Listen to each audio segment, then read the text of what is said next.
श्री स्वामी समर्थ मैत्रिणींनो, आपली आजची रेसिपी आहे छोले आणि भटुरे. चला बघूया आपण काय काय हवं आहे. सो आपण हे जे छोले आहेत रात्रभर भिजवून ठेवले आहे आणि आपल्याला याची सिट्टी करून घ्यायची आहे.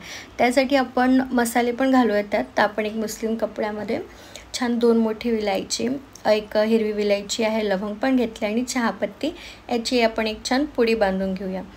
एका कुकरमध्ये आपण छोले घालूया. छोले घातले की मग आपण त्याच्यामध्ये ते जे कापड आहे ते पण घालूया. कापडाची जी पुडी बांधली आहे त्याच्यामध्ये सारे मसाले घातलेले आहे आणि त्याच्यामध्ये आपण घालूया जरा चवीपुरतं मीठ आणि आपण कुकर लावून घेऊया.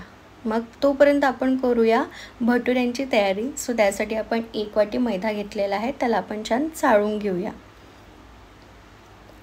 मैद्याला चाळून घेऊया आणि आपण सोबतच घेऊया अर्ध्यापेक्षा कमी वाटी रवा, तो पण घेतलेला आणि त्याला पण आपण चाळून घेऊया. झालेला आहे. त्याच्यानंतर आपण त्यामध्ये घालूया 1 चमचा चवीपुरतं मीठ. नंतर आपण त्याच्यामध्ये दही पण घालणार आहोत, थोडं अर्धी पाववाटी दही घातलेलं आपण. आणि त्याच्यानंतर आपण त्याच्यामध्ये थोडं घालूया पाव चमचा, अर्ध्यापेक्षा कमी चमचा सोडा घातलेला, खायचा सोडा किंवा बेकिंग सोडा, आणि थोडं तेल घालूया. असं तेल पूर्ण सर्वीकडे लागायला हवं तसं.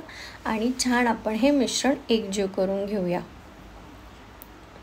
व्यवस्थित असं मुठीत यायला हवं तशा प्रकारे आपण हे मिश्रण एकजीव करून घेऊया. पहा, असं छान व्यवस्थित झालं मिश्रण एकजीव की मग जसं जसं लागेल तसं तसं आपण पाणी टाकून याचा छान गोळा करून घेऊया. व्यवस्थित भिजवून घेऊया मैद्याला. बघा, छान असं व्यवस्थित भिजवून घ्यायचं आहे. बघा, अशा प्रकारे हा आपला भिजून झालेला आहे गोळा. त्याच्यानंतर आपण पुन्हा थोडं तेल घालूया आणि पुन्हा या गोळ्याला छान या मैद्याच्या भटुऱ्याच्या कणकेला आपण छान स्ट्रेच करून मळून घेऊया. असं आपल्या मनगटाने त्याला स्ट्रेच करून मळून घ्यायचं आहे. छान मळून झालं की म्हणजे आपले भटुरे छान फुलतील. हे झालेलं आहे. मग आपण याला थोड्या वेळ रेस्ट करायला ठेवूया आणि तोपर्यंत आपण छोल्याची तयारी करूया. जसं आपण आधी कुकर लावलेलं होतं तर आपले छोले झालेलेच आहे, काबुली चणे. सो आपण तेल घेतलेलं आहे कढईमध्ये. त्याच्यानंतर आपल्याला त्यात एक वाटण घालायचं आहे. ते वाटण म्हणजे कांदा, खोबरं, अद्रक, लसूण आपण छान भाजून घेतलेलं होतं कढईमध्ये आणि त्याच्यानंतर आपण त्याचं वाटण तयार करून घेतलेलं आहे. सो आपण तेल घेतलेलं आहे. तेल छान गरम झालं, त्याच्यात आपण मोहरी घातली आहे. मोहरी घातल्यानंतर त्याच्यामध्ये आपण एक तेजपत्ता घालूया आणि जे कांदा, खोबरं, लसूण, अद्रक याचं भाजून छान वाटण तयार करून घेतलं होतं ते घालूया आणि मस्त याला शिजू देऊया. छान याला एकत्र करून घेऊया आणि छान याला शिजू देऊया. बघा, असं छान व्यवस्थित कमी आचेवरच आपण याला छान होऊ देऊया. जसं जसं होतं त्याच्यामध्ये आपण घालूया धने पावडर, लाल तिखट, हळद आपण छान घातलेली आहे. बघा किती छान रंग आलेला आहे. त्याच्यानंतर आपण त्याच्यामध्ये एक टमाट्याची प्युरी देखील करून ठेवलेली आहे. जसे जसे मसाले होत आले की आपण त्याच्यामध्ये टोमॅटोची प्युरी घालूया. आपण घातलेली आहे आणि ही पण छान आपण मिक्स करून घेऊया. यासोबत आपल्याला एक्स्ट्रा एक लागणार आहे. आपण एव्हरेस्टचा छोले मसाला पण वापरणार आहोत याच्यामध्ये. सो बघा, आपण हळू मिक्स केली आहे आणि शिजण्यासाठी आपण थोडं झाकून देखील ठेवलं होतं. बघा, एकजीव करून घेऊया. पुन्हा छान तरी येत आहे, मसाले छान तेल सोडत आहेत. असं झालं आहे. आता आपण याच्यामध्ये जे आपण सिट्टी लावलेले काबुली चणे होते ते आपण घालूया.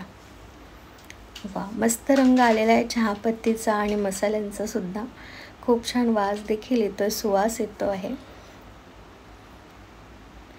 हे आपण सर्व एक काबुली चणे घातलेले आहेत आणि आपण ते एकत्र करून घेऊया आणि छान मंद आचेवर झालेत. आता छोल्याचा मसाला घालूया एव्हरेस्टचा सांगितल्याप्रमाणे आणि एकत्र करून घेऊया. थोडा आपण घरचा काळा मसाला देखील घालूया.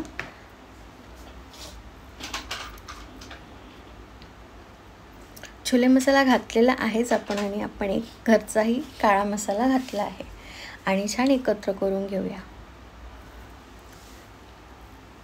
हे झालं की आपण त्याच्यात चवीपुरतं मीठ घालूया आणि पुन्हा एकजीव करून घेऊया. मस्त झालेले आहेत छोले.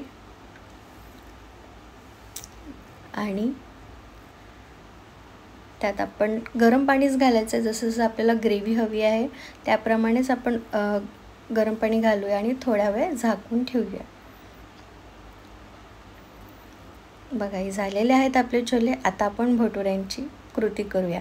सो भटुरे आपण याच्यामध्ये रेस्टला ठेवलं होतं भटुऱ्यांचं पीठ. बघा हे किती छान झालेलं आहे. त्याला पुन्हा मळून घ्यायचं आहे आणि त्याचे असे छोटे छोटे गोळे काढून घ्यायचे आहे. असे अंगठ्यात घेऊन आणि जसे होईल तसे आपण त्याचे भटुरे लाटून घेऊया. थोडे स्ट्रेच करून घ्यायचे. झालेले आहे ते भटुरे. आणि जसं तेल आपण ठेवलेलंच आहे गरम करायला, थोडे स्ट्रेच करून लाटून घ्यायचे आणि जसे लाटून झाले की आपण छान त्याला गरम गरम तेलामध्ये सोडूया. छान, खूप छान फुलणारे आहेत हे भटुरे, कारण आपण खूप छान त्याला रेस्ट पण दिला आहे. सोडा पण घातले, त्यामुळे हे फुलेलसुद्धा आणि छान आंबट एक चव पण लागेल, कारण आपण त्याच्यामध्ये दही पण घातलेलं आहे. असे आपले भटुरे होत आहेत. छान टम्म फुलणारे होणार आहेत हे भटुरे. बघा किती छान फुललेला आहे हा भटुरा. आपण काढून घेऊया हा भटुरा.